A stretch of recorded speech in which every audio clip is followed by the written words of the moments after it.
Matagal nang umiiral ang kapuluan bago pa dumating ang mga unang dayuhan. Dito, sa malalayong isla na tila ipinaghiwalay ng dagat upang itago ang mga lihim ng nakaraan, nanirahan ang mga unang tao.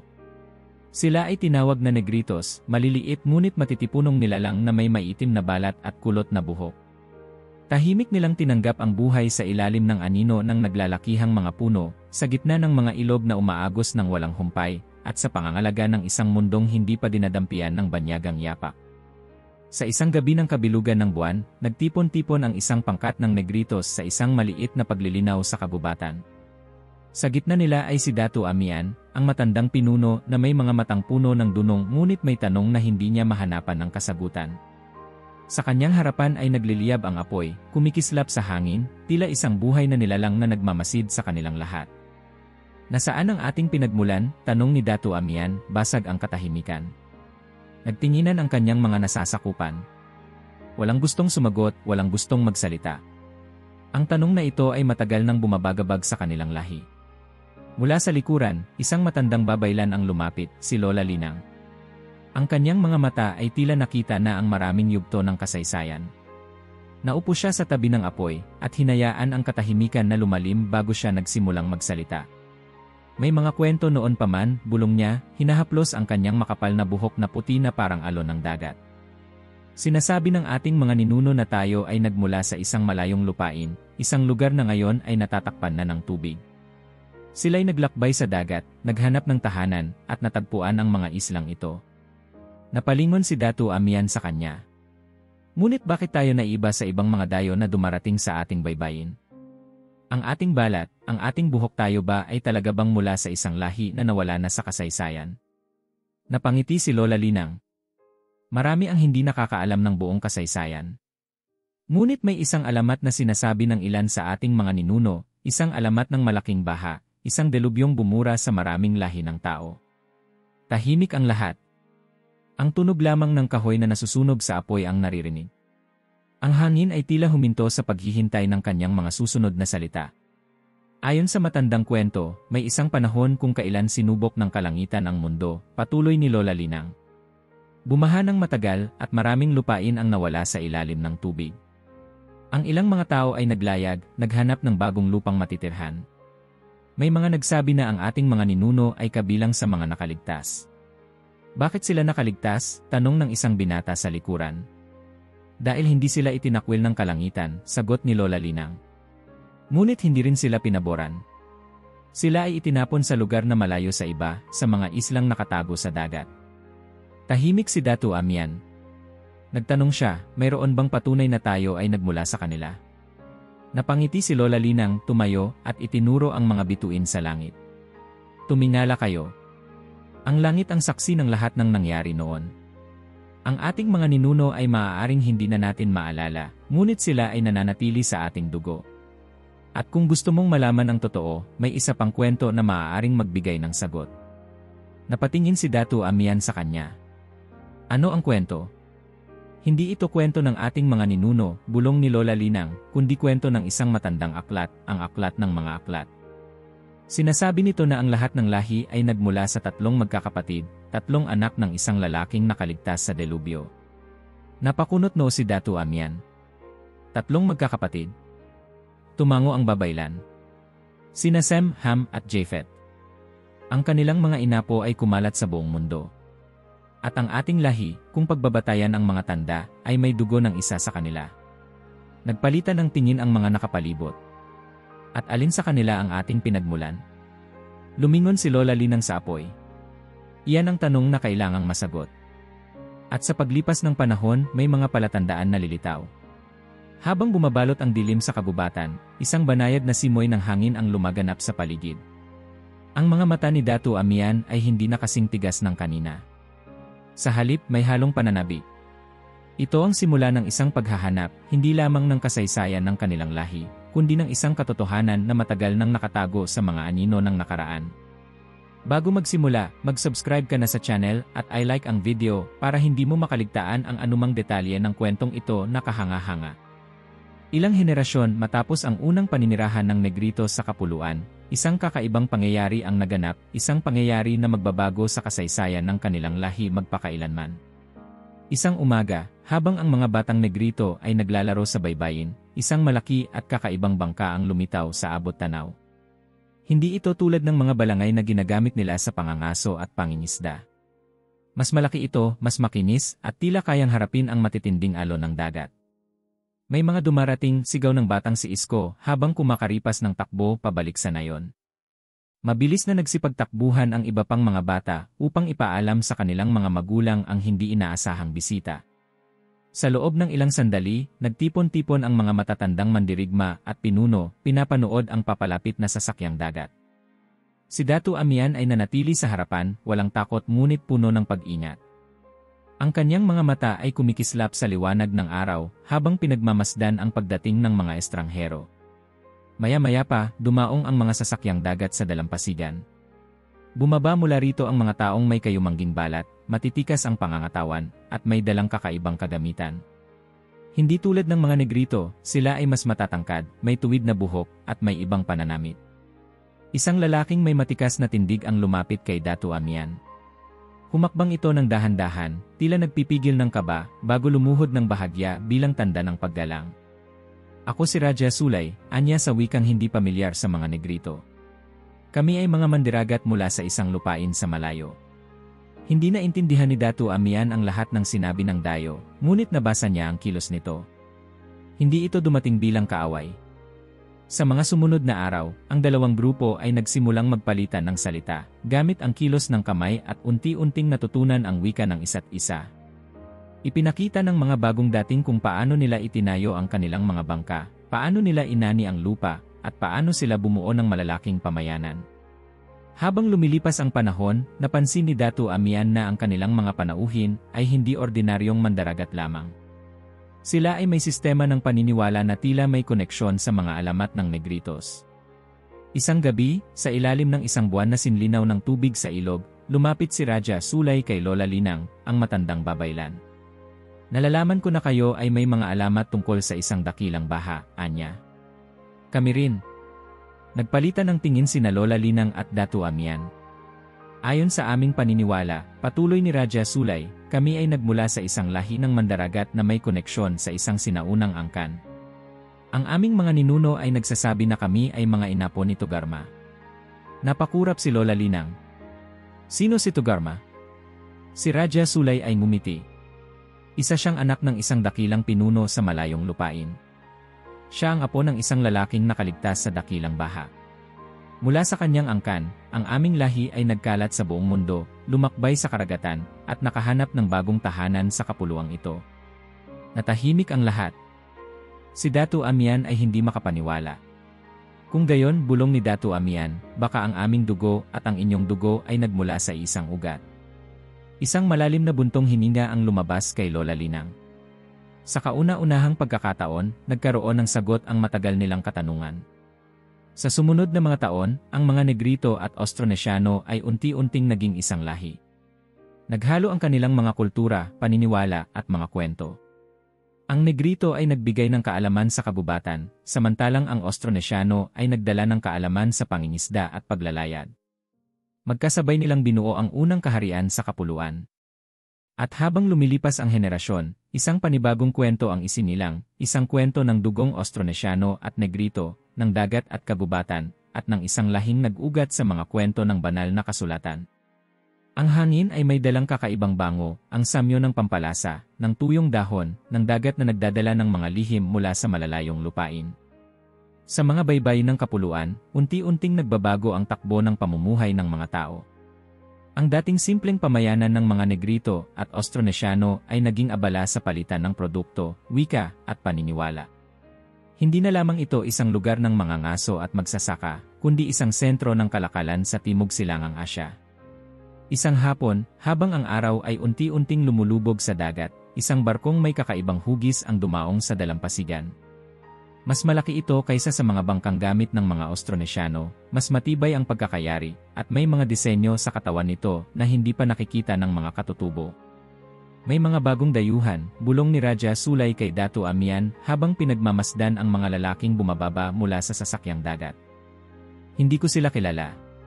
Mula sa barko, isang lalaking may makapal na balbas, kayumangging balat, at suot na telang may gintong borda ang lumapit.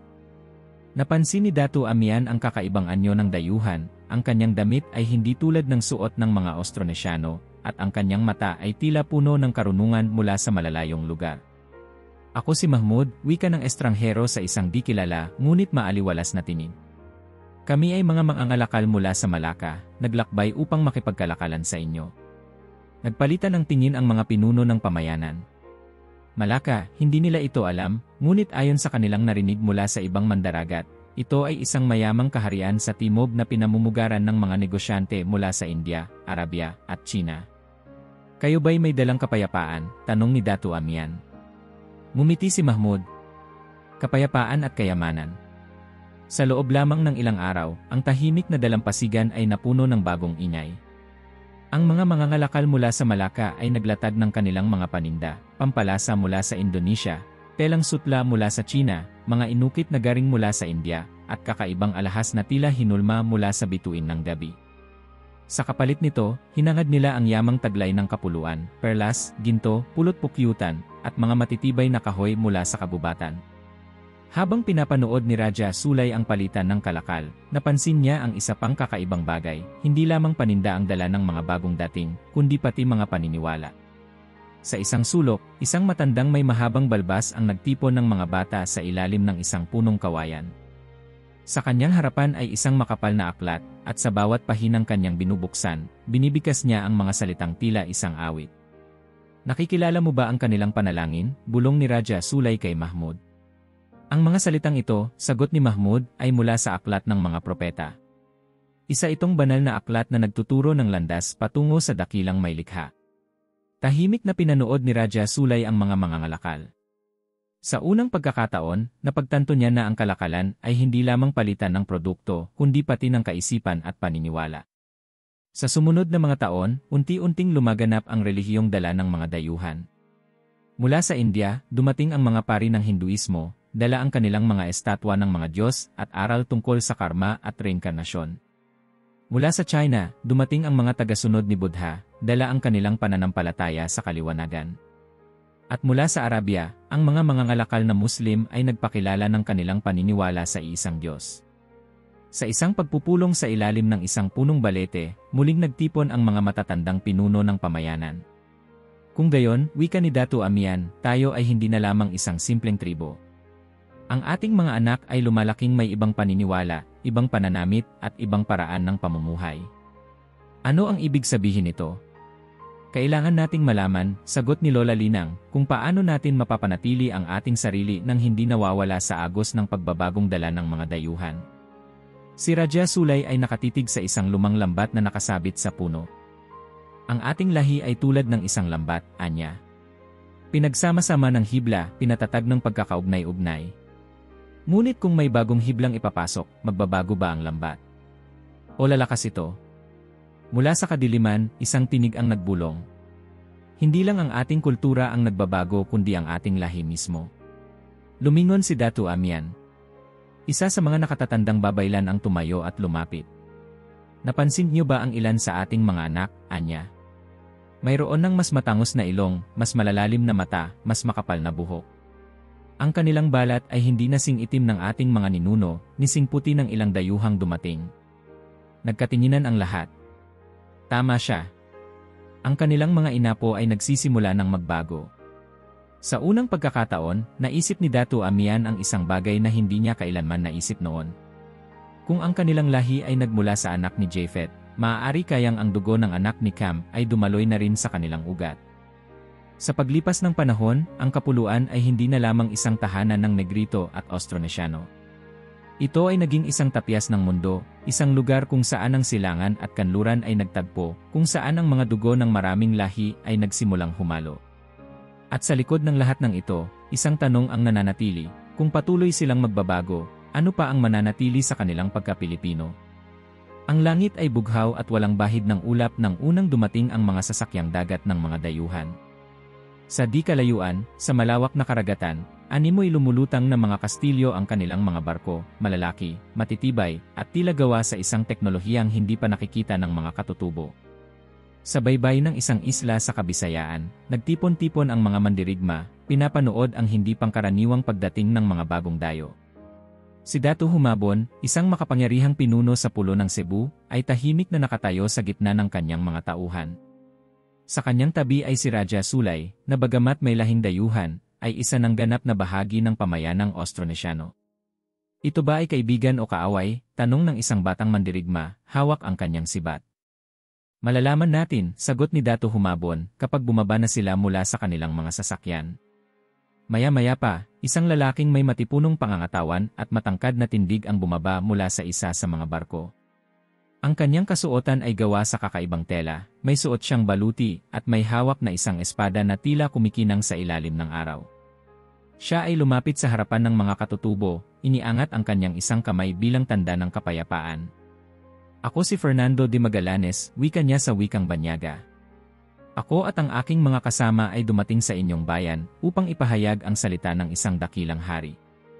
Nagkatinginan sina Datu Humabon at Raja Sulay.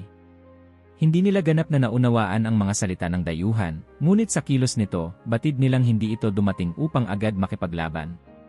Matapos ang ilang sandali, isang tagapagsalin ang lumapit sa kanila, isang katutubong nang galing sa ibang isla na naunang nagkaroon ng ugnayan sa mga Kastila. Ang kanilang pinuno, paliwanag ng tagapagsalin, ay nag-aalok ng pagkakaibigan. May dala silang mga alay at nais nilang ipakilala ang kanilang pananampalataya. Nagpatuloy ang pagpupulong sa pagitan ni Magallanes at Datu Humabon. Sa harapan ng apoy, pinag-usapan nila ang kalakalan, ang mga bagong teknolohiyang dala ng mga dayuhan, at higit sa lahat, ang relihiyon na nais nilang ipakalat sa kapuluan. Ang inyong mga anito, wika ni Magallanes, ay mga Diyos na gawa ng kamay ng tao. Mayroon lamang isang tunay na Diyos, at siya ang nagpadala sa amin upang ipalaganap ang kanyang salita. Nagkaroon ng katahimikan. Si Raja Sulay, na matagal nang sanay sa pagdating ng mga dayuhan, ay nagmasid ng mabuti sa ekspresyon ni Datu Humabon. Kung ang inyong Diyos ay makapangyarihan, ani Datu Humabon, hayaan niyang ipakita ang kanyang kapangyarihan. Isang seremonya ang isinagawa sa sumunod na mga araw. Sa tulong ng mga pari na kasama ni Magallanes, ipinakilala nila ang binyag, isang ritual upang ipahayag ang pagiging Kristiyano. Dahil sa pagnanais na palakasin ang alyansa sa mga dayuhan, sumang-ayon si Datu Humabon at ang ilan sa kanyang mga tauhan na tanggapin ang bagong relihiyon. Sa harap ng maraming saksi, si Datu Humabon ay lumuhod sa dalampasigan at tumanggap ng tubig na ibinuhos sa kanyang ulo. Mula ngayon, wika ng pari, ikaw ay magiging isang Kristiyano. Ang tunog ng alon ay tila isang pag-usal ng panibagong kapalaran para sa mga mamamayan ng kapuluan. Ngunit hindi lahat ay sumang-ayon sa pagbabagong ito. Sa kabilang dako ng kapuluan, isang mandirigma ang matagal nang nagmamasid sa mga kaganapan. Siya ay si Lapu-Lapu, pinuno ng Mactan, isang isla malapit sa Cebu. Sa kanyang paniniwala, ang mga Kastila ay hindi kaibigan kundi mga mapanlinlang na mananakop. Bakit tayo magpapasakop sa mga dayuhan, sigaw niya sa kanyang mga tauhan. Ang ating mga ninuno ay nagtaguyod ng ating mga batas, ating relihiyon, at ating paraan ng pamumuhay. Hindi natin kailangang sundin ang kanilang mga utos. Nagtipon ang kanyang mga mandirigma, hawak ang kanilang sandata, handang ipagtanggol ang kanilang lupa laban sa sinumang nais baguhin ang kanilang kultura. At nang dumating ang panahon na hinamon ni Magallanes ang Mactan, naganap ang isang labanan na naging bahagi ng kasaysayan. Sa loob ng isang araw ng matinding sagupaan, ang mga mandirigma ng Mactan, gamit ang kanilang kaalaman sa lupain at ang kanilang pagiging bihasa sa pakikidigma, ay nagtagumpay. Si Magallanes, ang pinuno ng mga dayuhan, ay bumagsak sa buhanginan, patunay na ang dugo ng mga malalayang Pilipino ay hindi madaling yumuko sa dayuhang kapangyarihan. Ngunit kahit pa sa pagkamatay ni Magallanes, hindi na napigilan ang pagpasok ng mga Kastila sa kapuluan. Ilang dekada ang lumipas, nagbalik sila ng mas handa, mas malakas, at mas determinado. Sa pamumuno ng iba pang Kastilang mananakop, ang kapuluan ay tuluyang napasailalim ng pamamahala ng Espanya. Dito nagsimula ang isang malawakang pagbabago sa pagkakakilanlan ng mga Pilipino. Ang relihiyon ay naging bahagi ng kanilang pamumuhay. Ang mga lumang paniniwala ay unti-unting napalitan ng pananalig sa Kristyanismo, at ang mga anito ay ipinalit ng mga krus at rebulto ng mga santo. Ang mga lumang templo at dambana ay giniba upang pagtayuan ng mga simbahang bato, na hanggang ngayon ay nakatayo pa rin bilang tanda ng pananakop. Nagbago rin ang sistema ng pamamahala. Ang dating mga datu ay unti-unting nawalan ng kapangyarihan, pinalitan ng mga gobernadorcillo at enkomendero na siyang nagsilbing kinatawan ng hari ng Espanya. At higit sa lahat, ang pangalan ng bayan ay binago. Las Islas Filipinas, wika ng isang Kastilang pari habang itinuturo ang mga isla sa isang mapa. Ito ang ipapangalan natin sa kapuluang ito, bilang parangal kay Prinsipe Felipe ng Espanya, na balang araw ay magiging hari. Sa isang iglap, ang bansang dating malaya, may sariling kultura at paniniwala, ay naging bahagi ng isang makapangyarihang imperyo. Ang mga Pilipino ay hindi na lamang basta mga anak ng dagat, gubat, at mga bituin. Sila ngayon ay naging mga sakop ng isang dayuhang kapangyarihan. Ngunit kahit sa ilalim ng mga pagbabago, may isang bagay na hindi nawala, ang diwa ng kanilang lahi. At sa kabila ng bagong relihiyon, bagong batas, at bagong pangalan, ang kanilang puso ay nananatiling Pilipino. Sa isang abalang pamilihan sa Intramuros, ang sentro ng kolonyal na Maynila, iba't ibang tinig at wika ang maririnig, Espanol, Tagalog, Hokkien, at maging ilang salitang Arabiko. Ang himig ng kalakalan ay hindi lamang tunog ng mga baryang nagkikislapan, kundi pati ng samut-saring kultura na dahan-dahang humuhulma sa bagong pagkakakilanlan ng mga tao sa kapuluan. Sa isang sulok ng pamilihan, isang batang may matangos na ilong at maputing balat ang nakatayo sa tabi ng kanyang inang Pilipina, nakatingin sa isang pangkat ng mga ngalakal na may mahahabang buhok at singkit na mata. "Inay, sila po ba ay katulad natin?" tanong ni Diego, isang 10 taong gulang na bata na may dugong Espanol mula sa kanyang ama. Ang kanyang ina, si Aling Rosa, ay ngumiti at hinaplos ang kanyang buhok.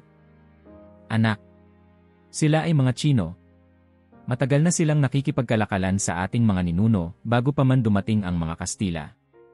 Pero bakit iba ang kanilang hitsura sa atin?" "Kasi anak, ang ating bayan ay tahanan ng maraming lahi," sagot ni Aling Rosa. "Ang ating dugo ay hindi lamang mula sa isang lahi, kundi mula sa iba't ibang sulok ng mundo." Habang naglalakad sila sa makitid na kalye ng Intramuros, nakita ni Diego ang isang lalaking may kaitiman ang balat at matikas ang pangangatawan.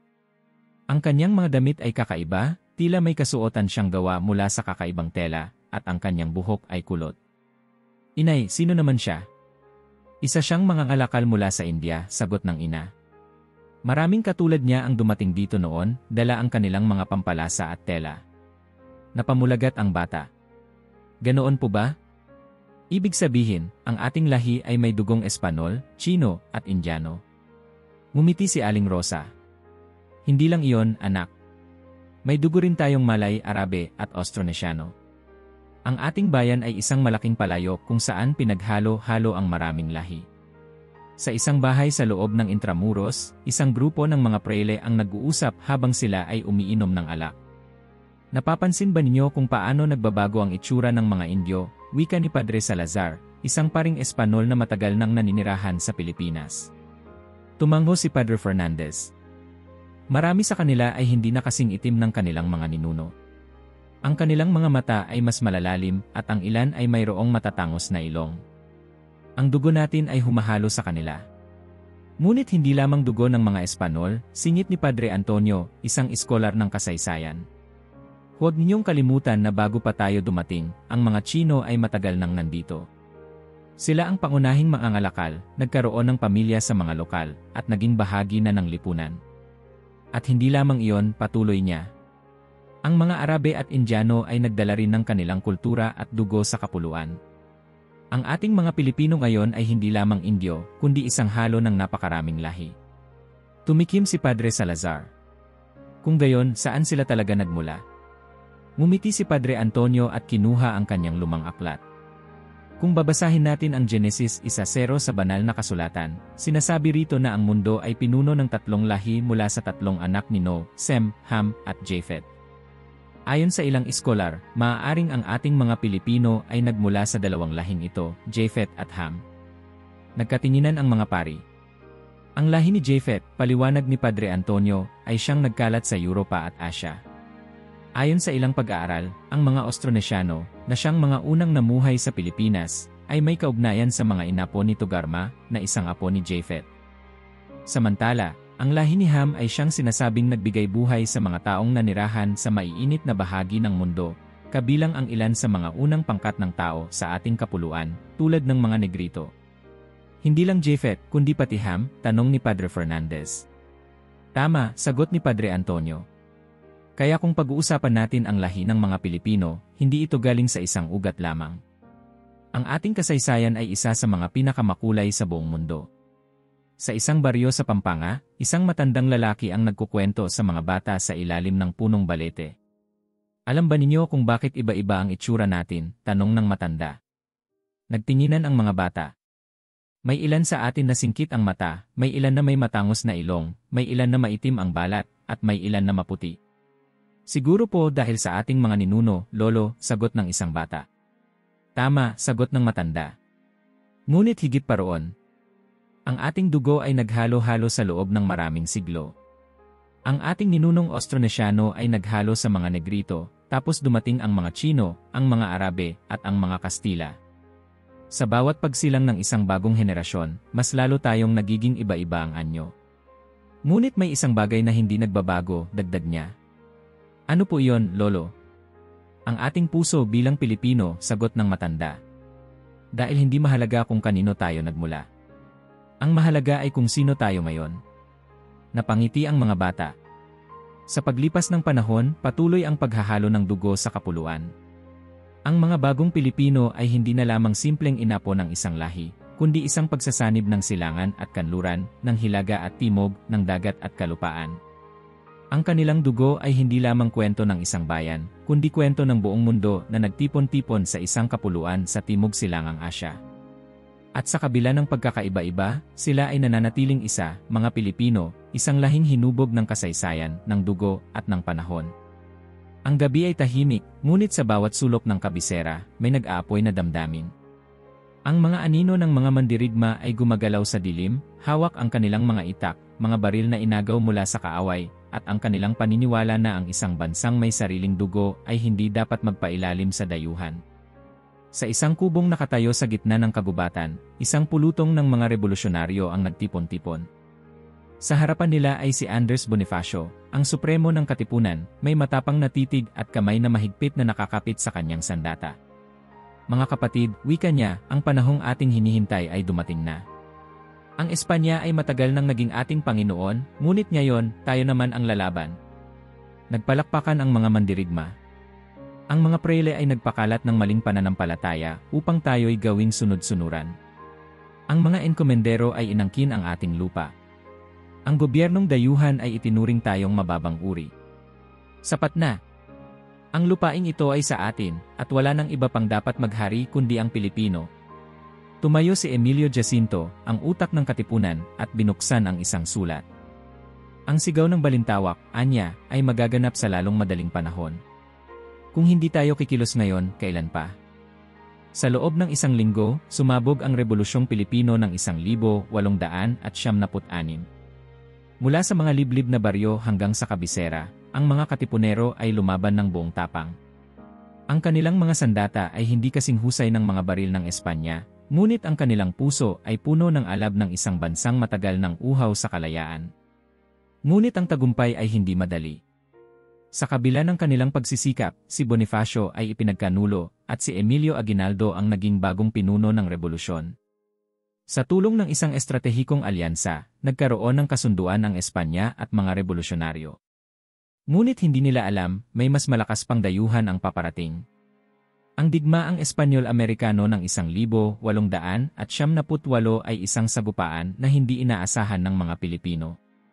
Isang umaga, ang dagat ng Maynila ay nagising sa malalakas na putok ng kanyon.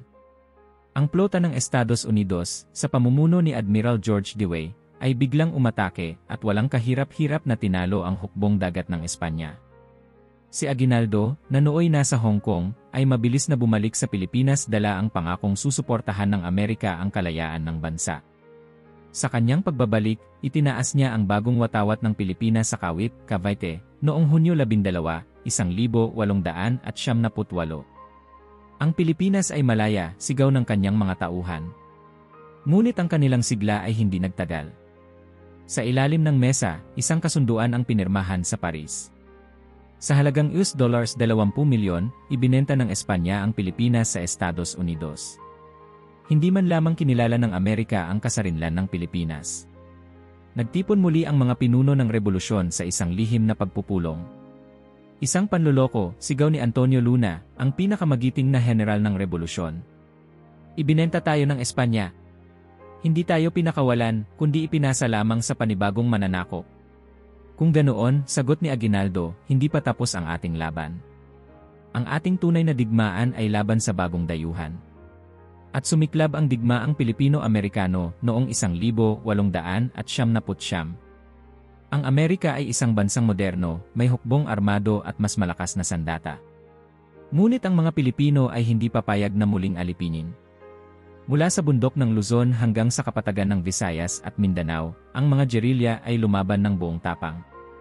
Gumamit sila ng mga taktikang hindi inaasahan ng mga sundalong Amerikano, mabilisang pag-atake sa gabi, biglaang pang-aambus, at lihim na mga hukbo na nagkukubli sa gubat. Ngunit ang digmaan ay naging madugo. Libo-libong Pilipino ang namatay, hindi lamang sa labanan kundi sa gutom at sakit na dulot ng pananakop. Ang ilang bayan ay sinunog, ang mga bata at matatanda ay pinagpapatay sa ilalim ng patakarang kill and burn ng mga dayuhan. Isang umaga, isang lihim na mensahe ang dumating kay Aguinaldo. Kinuha nila si Mabini, bulong ng kanyang tauhan. Pinadala siya sa Guam. Napabuntong hininga ang general. Isa-isang bumagsak ang kanyang mga tauhan, at nang siya'y mahuli sa Isabela noong 1901, natapos ang laban. Sa opisyal na kasunduan, lumuhod si Aguinaldo sa harapan ng isang Amerikanong general at isinuko ang armas. Ngunit bago siya bumangon, isang paungusap ang kanyang binitawan. Ang tunay na kalayaan ay hindi nasusukat sa digmaan. Darating ang araw, ang Pilipino ay babangon muli. Sa mga sumunod na dekada, nagbago ang Pilipinas. Dumating ang wikang Ingles, at sa loob lamang ng ilang taon, ito ang naging bagong wika ng edukasyon. Sa mga paaralan, pinalitan ang Espanyol ng Ingles, at ang mga bata ay natutong bumasa at sumulat sa bagong dayuhang wika. Bakit natin kailangang pag-aralan ang kanilang wika? Tanong ng isang mag-aaral kay Guro Pilar, isang guro sa Maynila. Dahil ito ang bagong daan patungo sa kaalaman, sagot niya. Kung nais nating maging bahagi ng mundo, kailangan nating matuto. Ngunit sa puso ng maraming Pilipino, may tanong na hindi pa rin nawawala. Kung tayo ay isang bansang may sariling wika at kultura, bakit natin kailangang maging gaya ng Amerikano? Habang lumilipas ang panahon, mas lumalim ang impluwensya ng Amerika. Nagbago ang moda ng pananamit. Sa halip na barong Tagalog, nagsimulang gumamit ng Amerikana at kurbata ang mga kalalakihan. Ang mga kababaihan ay nagsuot ng mas maikling palda at sumunod sa estilo ng mga Amerikano. Nagbago ang pagkain. Sa halip na tradisyonal na putahe, dumami ang mga nagbukas ng mga restaurant na nagbebenta ng hamburger at gatas na galing sa lata. Nagbago ang sining at libangan. Ang mga dula sa entablado ay napalitan ng pelikulang Hollywood. Ang mga awitin sa kundiman ay sinabayan ng jazz at swing. Mas moderno na tayo, wika ng isang binata habang ipinapakita ang kanyang bagong sapatos mula sa Amerika. Ngunit sa tabi niya, isang matandang lalaki ang umiti lamang at sinabing, ngunit huwag mong kalimutan ang iyong pinagmulan. Sa kabila ng mabilis na modernisasyon, may isang bagay na hindi nagbago, ang puso ng Pilipino. Bagamat sinakop ng Amerika, nanatili ang diwa ng kalayaan. Sa ilalim ng kanilang sistema, nagkaroon ng mga Pilipinong nagtangkang bumawi ng kalayaan sa pamamagitan ng edukasyon, politika, at panitikan. Isang makatang nagngangalang Jose Palma ang sumulat ng isang tula na naging bahagi ng bagong pambansang awit. Ang bayan kong Pilipinas, wika niya, ay patuloy na lalaban. At sa puso ng bawat Pilipino, nananatili ang pangarap, ang isang bansang malaya, hindi lamang sa batas, kundi sa isip at diwa. Ang kampana ng simbahan ay tumunog sa unang liwanag ng umaga. Sa loob ng isang maliit na bayan sa probinsya, unti-unting nagising ang mga tao, nagsimula ang kanilang araw sa panalangin at debosyon. Isang matandang babae, si Aling Marta, ay dumaan sa makipot na daan, hawak ang kanyang rosaryo, habang nagdarasal ng Ama Namin sa mabagal ngunit taimtim na tinig. Sa harap ng maliit nilang altar, may kandilang sinisindihan, may larawan ng Birheng Maria, at isang lumang Biblia na ininatan ng kanyang pamilya sa loob ng maraming henerasyon. Panginoon, iligtas mo ang aming bayan, bulong niya habang dumaraan sa harap ng simbahan. Ang Pilipinas ay isang bansa na itinayo sa pananalig. Mula nang dumating ang mga Kastila noong 1521, ang Kristyanismo ay naging sentro ng kultura, tradisyon, at araw-araw na buhay ng mga Pilipino. Sa loob ng maraming siglo, ang pananampalataya ay hindi lamang isang paniniwala kundi isang pagkakakilanlan, isang gabay sa moralidad, at isang pinagmumulan ng pag-asa. Nasa gitna ng bayan si Padre Domingo, isang pari na matagal nang naglilingkod sa komunidad. Sa kanyang harapan, isang pangkat ng kabataan ang nakapalibot, nakikinig sa kanyang kwento tungkol sa kasaysayan ng Kristyanismo sa Pilipinas. Noong dumating ang mga unang misyonero, anya, hindi lamang nila ipinakilala ang bagong pananampalataya, kundi pati ang isang bagong pananaw sa mundo. Maraming Pilipino noon ang sumasamba sa kanilang mga anito, sa kalikasan, at sa kanilang mga ninuno. Tulad ng ginagawa ng ating mga ninuno, tanong ni Isko, isang batang puno ng kuryosidad. Sagot ng pari. Ngunit nang ipakilala ang Biblia, ang mga tao ay naniwala na may isang Diyos na lumikha ng lahat, na siyang may hawak ng ating tadhana. Nagkatinginan ang mga bata. Kung ganoon, bakit may mga lumang alamat pa rin tayo? Tanong ng isang dalaga. May kwento pa rin ng bathala, ng diwata, at ng iba pang espiritu. Ngumiti si Padre Domingo. Dahil kahit tinanggap natin ang Kristyanismo, hindi natin basta nakalimutan ang ating nakaraan. Sa halip, hinayaan nating maghalo ang ating paniniwala. Kaya ngayon, mayroon tayong mga pista para sa mga santo, ngunit mayroon din tayong mga kaugaliang nagmula sa ating mga ninuno. Isang linggo bago ang Semana Santa, ang buong bayan ay nagkaroon ng kakaibang sigla. Ang mga lansangan ay pinuno ng banderitas, ang mga bahay ay may palamuting relihiyoso, at sa gitna ng bayan ay itinayo ang isang entablado kung saan muling isasadula ang pasyon. Ang kwento ng paghihirap ni Jesus bago ang kanyang pagkamatay sa krus. Si Luisito, isang lalaking kilala sa kanilang bayan bilang isang debosyonado, ay muling gumanap bilang Jesus sa kanilang taunang senakulo. Nakaayos ang kanyang kasuotan, may putong ng tinik sa kanyang ulo, at may bigat na krus sa kanyang balikat habang siya ay naglalakad sa ilalim ng tirik na araw.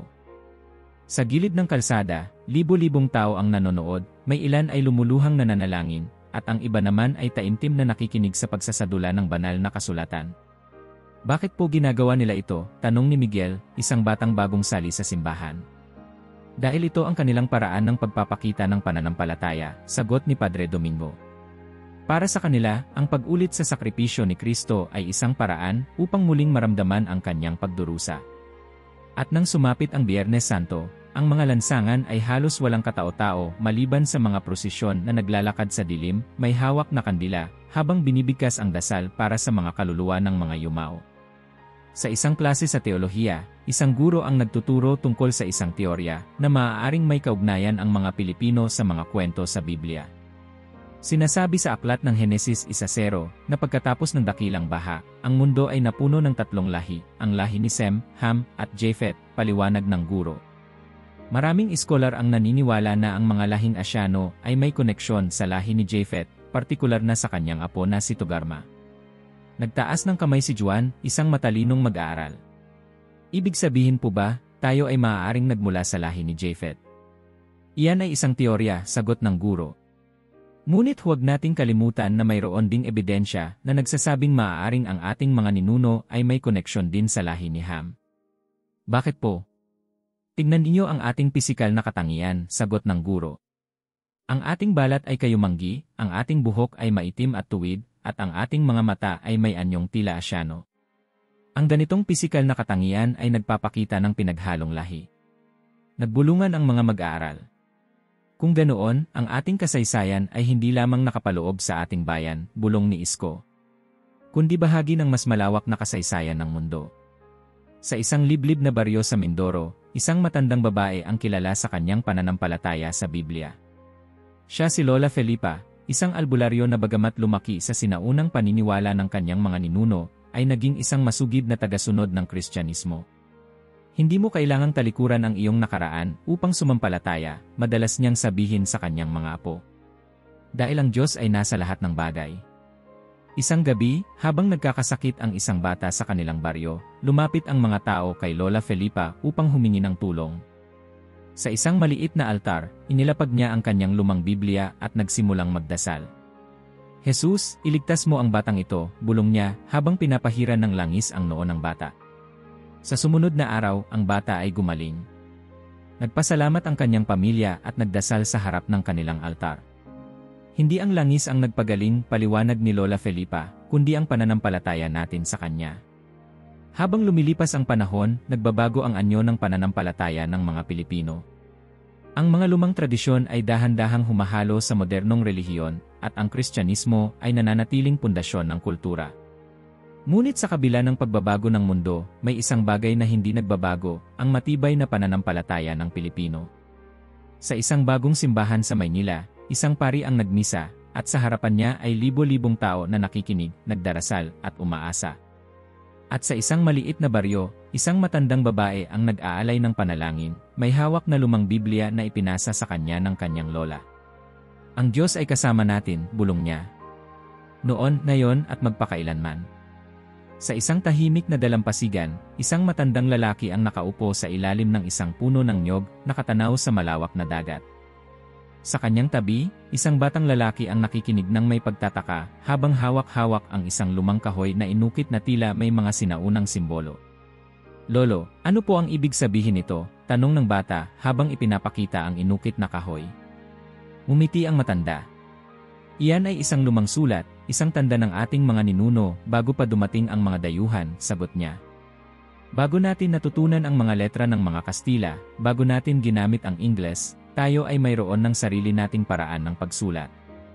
Ang ating lahi ay may sariling talino, sariling wika, sariling paraan ng pamumuhay. Napatingin ang bata sa dagat.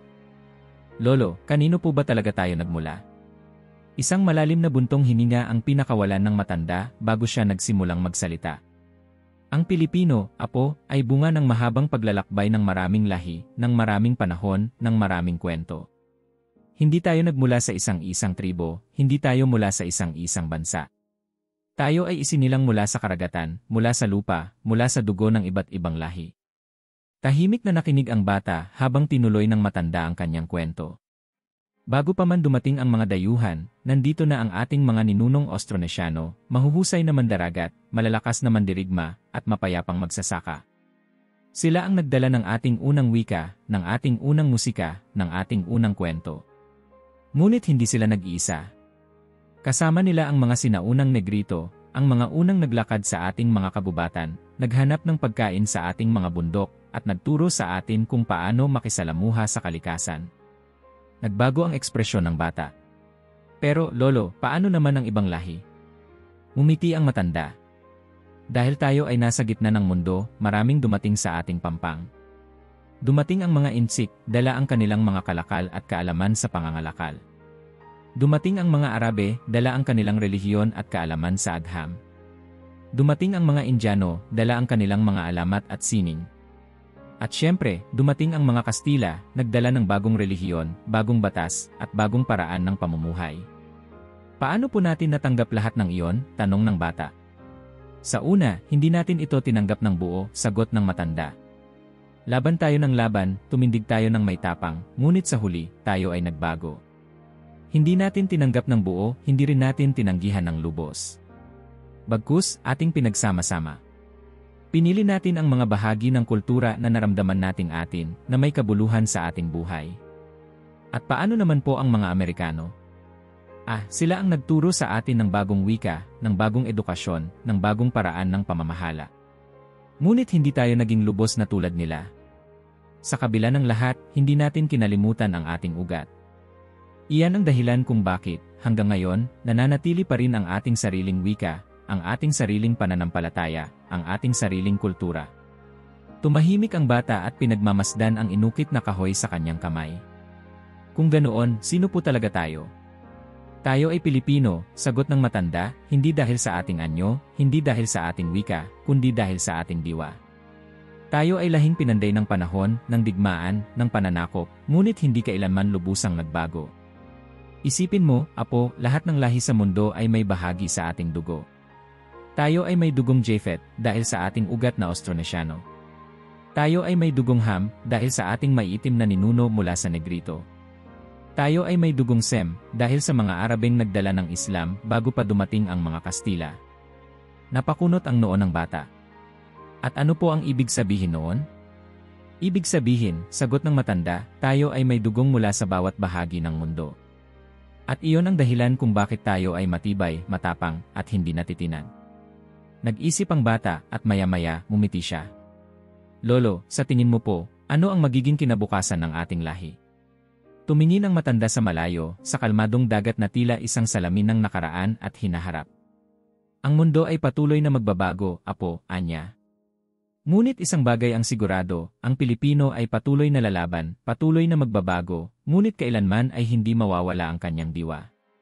Kahit saan tayo mapunta, kahit gaano karaming lahi ang humalo sa ating dugo, ang puso natin ay mananatiling Pilipino. Sa malayo, ang araw ay unti-unting lumulubog, nagbibigay ng gintong liwanag sa himpapawid. Ang bata ay nakangiti, hawak pa rin ang inukit na kahoy sa kanyang mga kamay. Nauunawaan na niya. Ang Pilipino ay hindi isang lahi, hindi isang wika, hindi isang relihiyon. Ang Pilipino ay isang kwento ng katatagan, ng pagkakaisa, at ng isang diwang hindi kailanman kayang patayin ng sinuman. Habang ang alon ay patuloy na humahalik sa dalampasigan, tila ibinubulong nito ang isang lihim na matagal nang alam ng kanyang mga ninuno. Tayo ay mga anak ng dagat. Tayo ay mga anak ng mundo. Tayo ay Pilipino. Kung nakarating ka hanggang dito, ay type ang salitang si Pilipino sa comments para malaman namin. Huwag kalimutang mag-subscribe, mag-iwan ng like, at i-share ang video na ito sa pamilya at mga kaibigan. Maraming salamat!